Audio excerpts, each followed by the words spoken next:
કરસદમાં ધોધમાર વરસાદ પડ્યો અને ધોધમાર વરસાદમાં તંત્રની પોલ ખુલી ગઈ। કરસદ જીઆઈડીસીના મુખ્ય માર્ગો પર ઘૂંટણસમા પાણી ભરાઈ ગયા। ડ્રેનેજ લાઇન બ્લોક થઈ ગટરના પાણી રસ્તા પર આવી ગયા।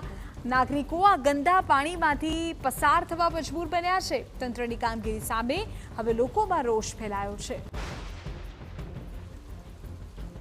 સુરત જિલ્લામાં છેલ્લા 3 દિવસથી ધોધમાર વરસાદ વરસી રહ્યો છે। વરસી રહેલા વરસાદને લઈને તંત્રની પોલ ખુલી ગઈ છે। ઠેર ઠેર નીચાણવાળોમાં વિસ્તારોમાં તેમજ ડ્રેનેજ લાઈનો બ્લોક થઈ ગઈ છે। હાલ આપણે છીએ સુરત જિલ્લાના ઓલપાડ તાલુકાના કુરસદ ગામની જીઆઈડીસી વિસ્તારમાં। કુરસદ ગામની જીઆઈડીસીનો જે મુખ્ય રસ્તો છે તેના પર પાણી ફરી વળ્યા છે। તંત્ર દ્વારા યોગ્ય વરસાદ પાણી નિકાલની વ્યવસ્થા ન કરવામાં આવતા આ સ્થિતિનું નિર્માણ થયું છે। દ્રશ્યમાં તમે જોઈ શકો છો કે જીઆઈડીસીમાં જે કામદારો આવી રહ્યા છે તેઓને આ પાણીમાં જવા મજબૂર બન્યા છે। કેટલીક મહિલાઓ આવી રહી છે તેઓ પણ આ પાણીમાં ચાલવા મજબૂર બની છે। નજીકમાં જે ડ્રેનેજ લાઇન પસાર થાય છે તે ડ્રેનેજ લાઇન પણ બ્લોક થઈ ગઈ છે, જેને લઈને આ રસ્તા પર વરસાદી પાણી સાથે સાથે ગટરિયા પાણી પણ ભળી ગયા છે, જેને લઈને લોકોને રોગચાળો થવાનો ભય સતાવી રહ્યો છે।